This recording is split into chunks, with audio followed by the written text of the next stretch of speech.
Leader of the Opposition, Kemi Badenoch. Thank you, Mr. Speaker.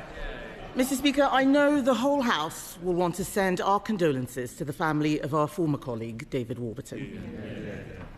I also welcome the fact that the Deputy Prime Minister has referred herself to the ethics advisor. She has admitted she underpaid tax. So why is she still in office? But there is not just a crisis at the very top of his cabinet, Mr. Speaker. There is a crisis brewing for the whole country. When was the last time the cost of government borrowing was so high? Prime Minister.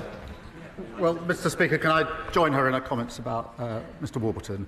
I think the whole House would unite on an issue such as that. In relation to the Deputy Prime Minister, she has explained her personal circumstances in detail. She's gone over and above in setting out the details, including, Mr. Speaker, yesterday afternoon, asking a court to lift a confidentiality order in relation to her own son. I know from speaking at length to the Deputy Prime Minister just how difficult that decision was for her and her family.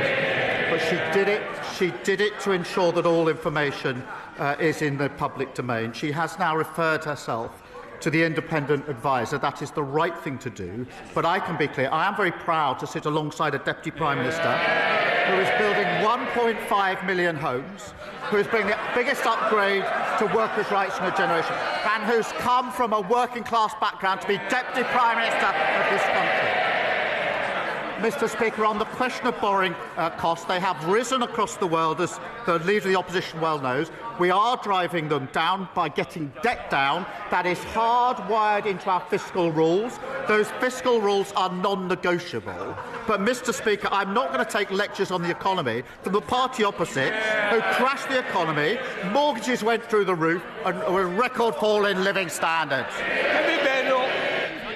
Mr. Speaker, I'm not sure we would have heard all that sympathy if it was the Conservative Deputy Prime Minister who was being attacked. I remember when the Prime Minister said that tax evasion is a criminal offence and should be treated as all other fraud. If he had a backbone, he would sack her.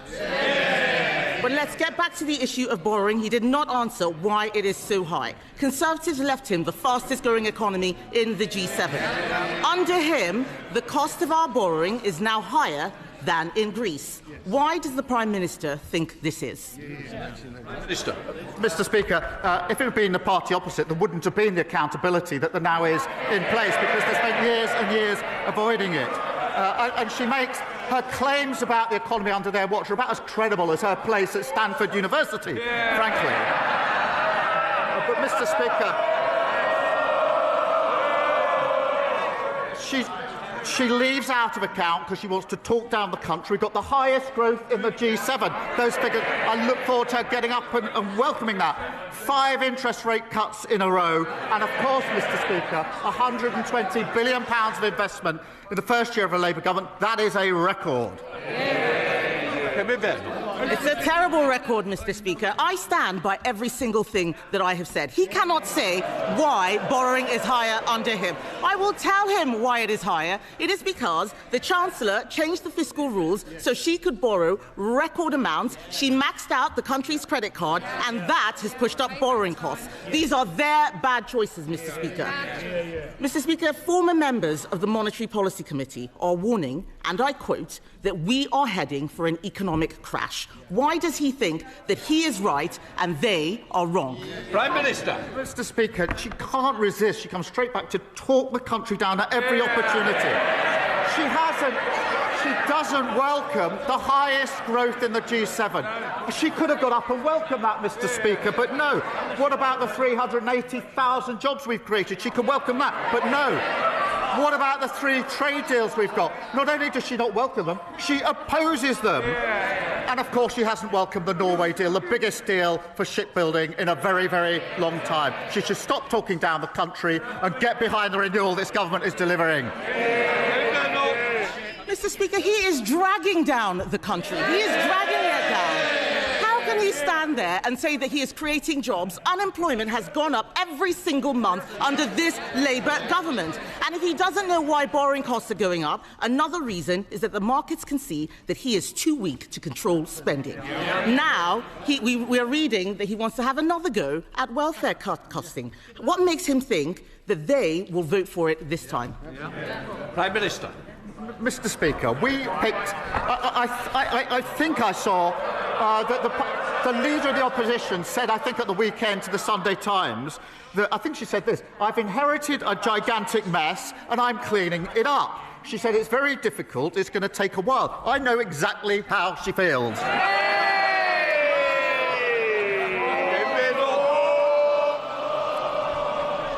Mr. Speaker, we're not the ones referring ourselves to ethics advisors. The fact is, he is floundering.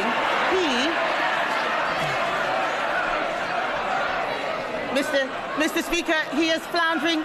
Perhaps he should have a read of the covers of the... Shh. Kemi Badenoch. Mr. Speaker, perhaps he should have a read of the covers... Order. We don't want to start the session with somebody leaving, do we? If somebody wants to volunteer, please do so. If not, I will choose one. They can do the fake chairs as much as they like. The whole country knows what a mess of the economy they are making. Mr. Speaker, it is clear that taxes are going up for everyone, except perhaps the Deputy Prime Minister. I warned before the summer that we would face weeks of speculation about which taxes would be going up. The former head of the IFS says this sort of uncertainty is actively damaging to the economy.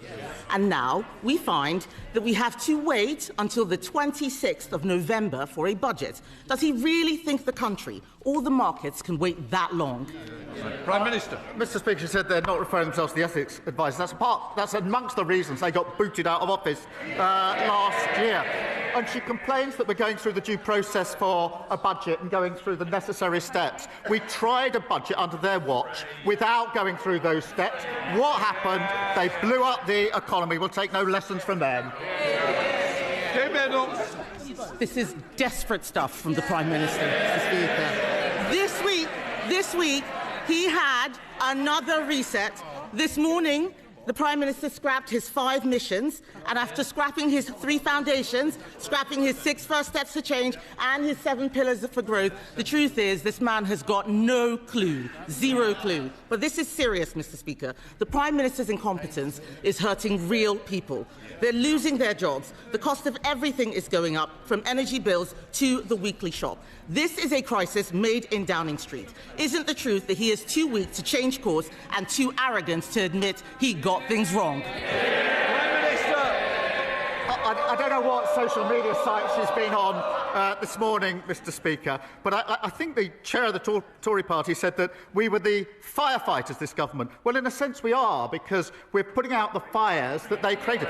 They were the arsonists, the biggest fall in living standards on record, and blowing up the finances. We spent the first year putting out their fires, quite right too.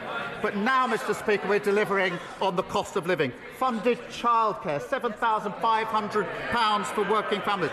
Free breakfast clubs, opening new schools-based nurseries. That's what we're fighting for, the best start for every child in this country.